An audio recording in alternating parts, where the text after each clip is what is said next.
Alright, well, leaving work. Got some lovely bruising going on. Both arms. Surprisingly, not so much my legs. If you haven't seen on Instagram, or you don't follow me on Instagram, or whatever, I took the Essential Responders class, or Essential Responder, which is 3 parts, 2 days. Day 1 is 2 classes. Responder 1, which is an excellent starting point. If you're not sure where to start in getting some kind of tactical medicine training type thing, that is without a doubt where I would recommend starting. They do some interesting things to get your mind thinking, get your mind working, get you to take it serious, take the training serious, take situational awareness serious. It's definitely a interesting thing that happens in that class. They have you render self-aid, basically. So you end up putting tourniquet on yourself. Cat tourniquet, not a SWAT tee, not a rat's tourniquet, a cat tourniquet. And they check and make sure it's working. Make sure you don't have a pulse in your wrist after you put it on. They start with the arm, and then eventually throughout the day you end up with that tourniquet on every limb. So both legs, both arms, and it is not pleasant. I would not want to do that just for, shits and giggles. Not my idea of a good time. But vital information. Vital information. Because you figure things out. You know if you didn't put it on tight enough. If you're second guessing if it's tight enough, it's not tight enough. Give the windlass another twist. Somebody's gonna cuss. Somebody's not gonna be happy. Somebody's gonna be upset with you. You might be mad at yourself, but it's working. And if you need it, be mad at yourself, but know it's working. I had one guy on the second day. I put it on tight. I know I need it tight enough to where it will stop arterial bleeds. And on the second day, well, on both days, you put tourniquets on other people. And it's a good feedback, because when I was getting tourniqueted by other people, a lot of times you see the hesitation in people. You see them when you wince, because it is a natural reflex. You're either going to get pinched, or it's just going to be tight as crap, like it has to be. But it's natural for people to wince. And when they wince, the way society has raised us and the way people are naturally, we are not pre-programmed to happily cause pain to people. And perfect example is most kids. You give most kids, a baby doll, or you tell them to go play. It's, generally speaking, not a thing that starts out maliciously. The kid's not sitting there like, I'm just gonna go punch that other kid. It's they're playing on the playground and somebody takes their toy. It's an action and a reaction. And that's, the way people are with everything. You go into a scenario or a situation and you assess it and you keep an eye on it, watch what's going on, and you see somebody that'll make you perk your ears up, catch your attention, whether it's the way they're acting, the way they're dressed, the way they're talking, the things they're carrying. If they've got one shoe on, they'll catch your attention.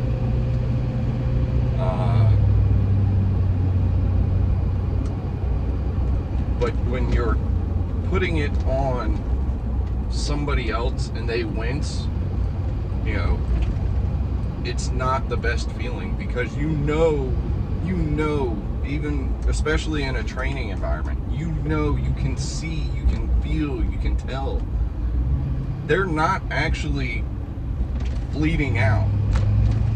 Of course, in this scenario, in this situation, you're telling yourself, okay, I have to stop this bleeding. They're hit in the arm, they're hitting the leg, they're hitting the chest, wherever they're hit, you gotta stop the bleeding. It's gonna be tight. They're gonna hurt. Like, it is not pleasant. It is not at all pleasant. But it was interesting to see people, and they were all walks of life, There's some real petite dudes in there that were, maybe 100 pounds soaking wet. Maybe.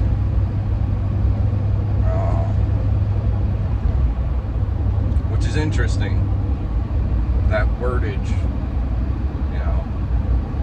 because one of the guys that was that small ended up getting baptized by Twitch, which was an awesome experience. It was amazing. I'm glad I got to be a part of it. But, there's smaller people in the class. There was an older lady. She was in her 60s, so not antique, but not, in her fighting prime. Now, she was in the class, and she took 2 classes, the Responder 1 and Responder 2, which, that's a significant day in itself. I've been waking up at 4:30 for the past, coming up on a week, 4:30 in the morning, and just doing stuff, getting after it. Push-ups, doing some reading, working on projects I've been putting off, working on making holsters and all kinds of stuff. And I woke up late yesterday for me, so I woke up at 4:45 instead of 4:30. And then today, the alarm went off. I woke up and it felt like I grabbed my phone and I turned the alarm off, and I just closed my eyes and I was like, okay, I need to get moving. I had work today. I need to get moving. It had been a half hour. I ended up rolling out of bed at 5 o'clock.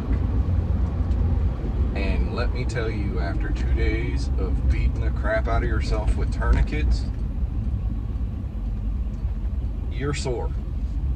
Scooting out of bed, rolling out of bed, getting dressed this morning, none of that felt fighting fit. It definitely felt the after effects. Nothing like nerve damage type things, but definitely a muscular weakness or soreness, like you get a good workout in. Yeah. And the classes were physically demanding. They were not, it is a tactical medical class that they put on, and it is a phenomenal class. But you are involved in the class. You are not sitting there, oh, it's their turn. All right, it's my turn. No, it's the entire class acting as a team, getting out of their chairs, getting moving, and participating. Putting tourniquets on each other, putting chest seals on each other, packing wounds as much as we could without creating holes to pack into people. Pressure dressings, all kinds of stuff. They demonstrated a nasal airway, which it definitely seemed uncomfortable, but if they're not breathing, it's necessary. Which was good to see and good to hear the feedback from both the person that had the tube inserted and the person inserting. The instructors were great. Neither one of these people had ever had a nose tube put in or had put a nose tube in, so it was good to get feedback from them not having ever done it. It was good to know, it's gonna feel weird. You're gonna feel their tongue moving. You're gonna feel this. You're gonna feel that. Or you might not feel their tongue moving. But either way, you get some feedback, some idea of what's gonna be going on, which is good for a class that's teaching you to save lives. You want that kind of feedback. You want to know, hey, that one wasn't tight enough. Hey, that one was pretty tight. Hey, your tourniquet was twisted a little bit and pinching me, or putting too much pressure in one spot, which can lead to nerve damage, which is a whole nother discussion about tourniquets and choosing the right one.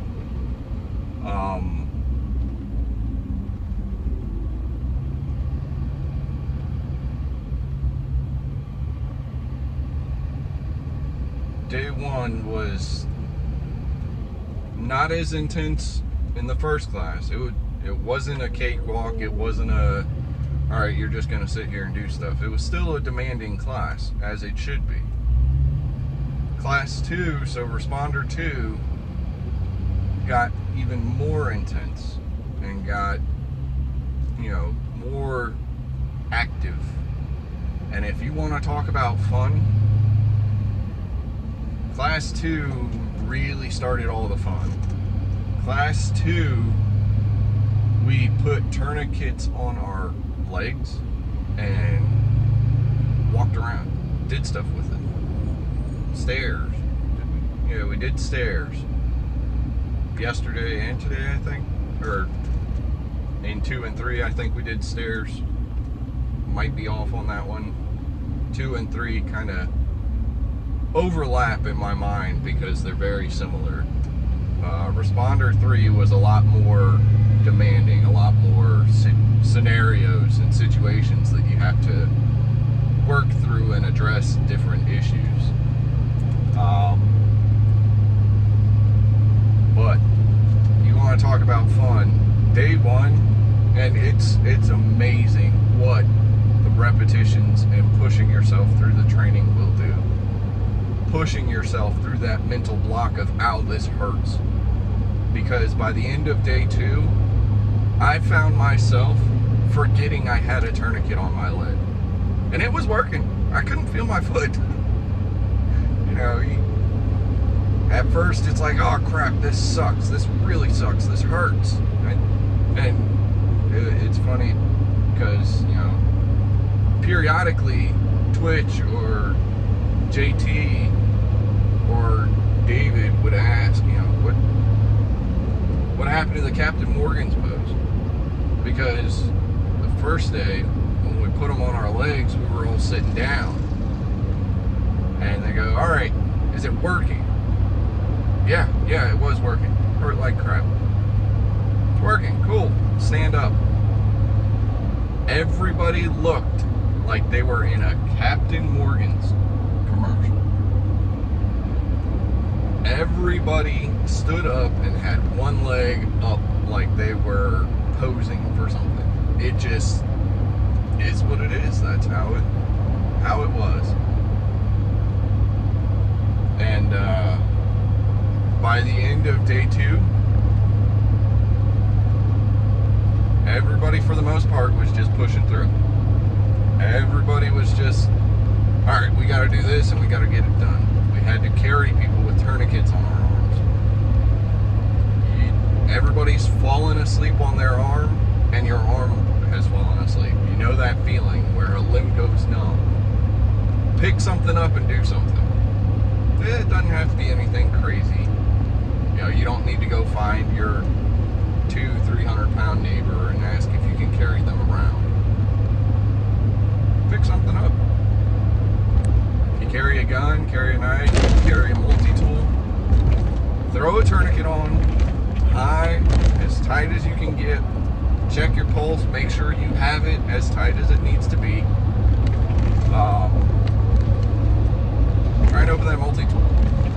Try and dig in your pocket for something. Try and reach where you keep your concealed handgun. You know, that honestly was one of the things I was considering doing that. You know, where do you carry your tourniquet? Do you carry it in your pocket, front, back, right, left? Where do you carry it?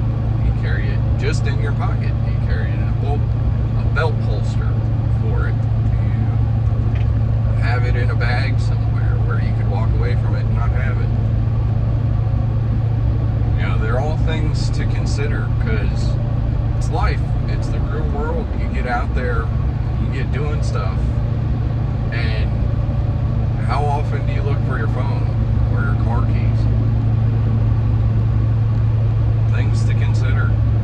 Just as important as carrying the tools and the mindset to defend yourself, you need to carry the tools and the mindset to save yourself.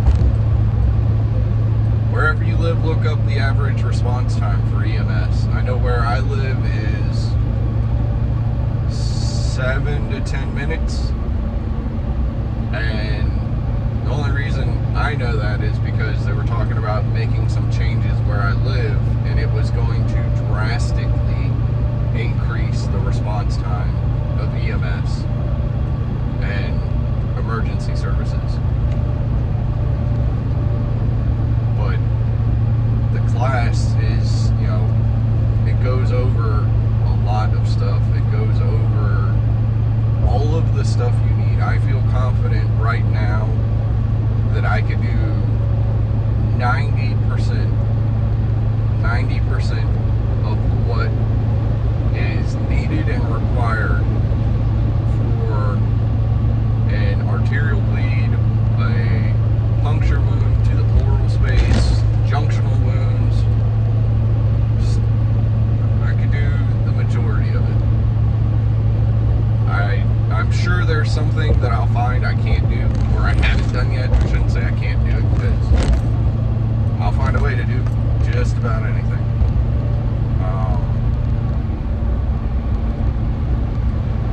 But it's eye-opening. You know, you walk around Billy Badass out here. You know, I've got a gun. I've got, you know, the demeanor.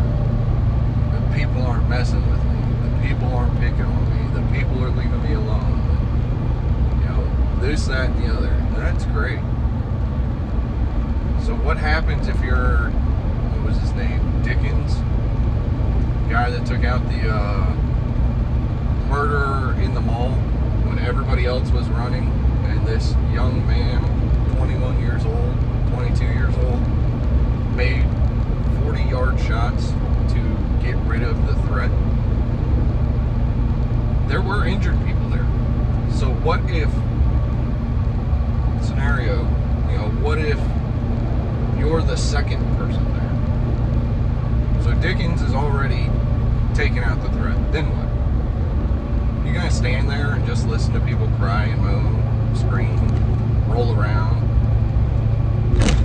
Or are you gonna try and do something? Because, like I just said, check response times. The other interesting thing was Phelps brought up the number of people per ambulance in the area we were in. And I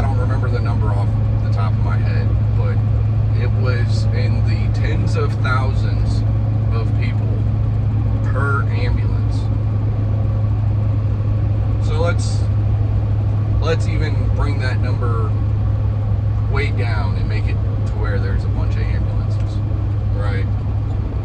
100 people, or 100 people per ambulance. Right? So you can get a mass casualty event, whether it's, you know, a 4-car pileup on your way home from work, or a train derailment, or an active killer, whether they're shooting, stabbing, burning, whatever they're doing to inflict chaos and pain on the world. You know, you can get a system that is very quickly and easily overwhelmed. You know, another thing that I knew, but it didn't really click. It didn't register in my mind what that really meant. If the cops are not responding to calls, no one else is either. So think about it. You're out, it's nice. Sunday, just went for a walk, went shopping, went fishing, did whatever. And there's, you know, for some reason, the cops aren't answering. Which in the past few years, there have been several police departments in the U.S. simply said, we're not coming. Understaffed, underpaid, some kind of sickness going around, some kind of threat going on, we're not coming. All right. Put yourself in that scenario. You went for a walk at the local park. Maybe there's a lake. Maybe there's a playground. Maybe it's just a wooded area around a field. Start hearing gunshots. Start hearing people screaming. Most likely, someone's hurt. Hurt good. You know, not like fell and scraped their knee. Hurt like they need help, or they're not gonna make it. If the call goes out that there is an incident, a violent incident going on, and we'll even make it one less, you know, less clickbait type. Got a couple of drunk guys getting a fight at a barbecue. Start beating the crap out of each other. If the cops are not responding, if the call goes out for a violent event and the cops are not responding for whatever reason it may be, there is not an ambulance on the way. There's not. Because they are not going to send first responders in there without some kind of safeguard to keep them safe and make sure they can get out of there. So you really are your own first responder, especially in this day and age. You know, there have been multiple cases where there have been attacks going on and the cops have stood by and let somebody else handle it. And in New York, one of the courts actually stated that the police do not have a duty to protect the public. Let that sink in. The police, tax dollar funded, unelected people who we are told to call when we're in danger, who we are told we can trust with our lives, have no duty to protect us. And I don't care what state you're in. You know, there are good cops, a lot of good cops. There are some real crappy cops. just is the nature of the beast. You can't always have great people. There are some just bad people. There are people that got into police work for a paycheck, which is just silly, because cops don't get paid that much to begin with. But if the cop's gonna stand there and watch somebody run around a subway station and stab people and do nothing about it, do you think they're gonna come to your aid while that guy's still running around with a knife? No, they're not. They're gonna tell dispatch, hey, we need an ambulance here on standby.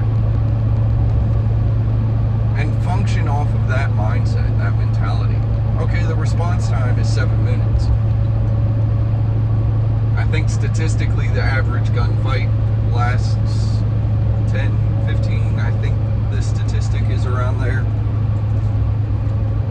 So, you got 15 minutes of a gunfight. If the cops show up in 7, awesome. Probably shorten the time, depending on the cops that show up. If they're willing to get involved in the gunfight, it'll probably shorten the time. If not, that can go on for a very long time. Very long time. It will go on until the killer is dead or they're out of ammo. You know, it is what it is. There's only two things that stop fights. Especially gunfights, you either kill the attacker, neutralize them, we'll say, because they might live, you might get them real good right in the chest and take them out of the fight, or right in the head and not kill them but take them out of the fight. So we'll say 7 minutes for the cops to get there. If EMS showed up with them and wasn't staged 2 blocks down the way with who knows what between them and you in the meantime, you know, depending on your area, it can take a little bit of time to go half a mile. Half a mile's not that far, but it is forever away when you're dying. So don't function under the assumption that that magic computer you carry around that lets you talk to people is going to teleport EMS when you need them. Response times are also generally based off of them kind of just sitting at the station. What if there's been a flood of calls? You know, the summer of love we experienced in 2021? That system in a lot of cities was flooded. Just pure hatred and anger going around. A lot of violence going around for no reason. It was all emotional violence. It was unnecessary.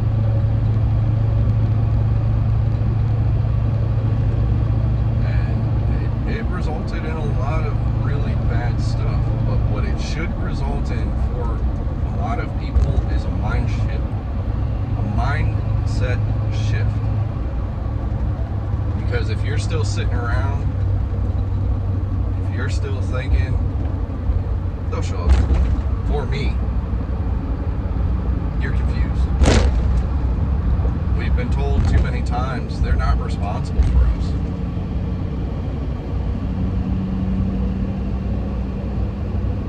Plain and simple, they're not responsible for us. They're there to hold us to the law. Just or unjust, that is what they are there for. They are tax-funded hall monitors with use of deadly force. Is that who you want to count on when your kid's bleeding? Your wife, your husband,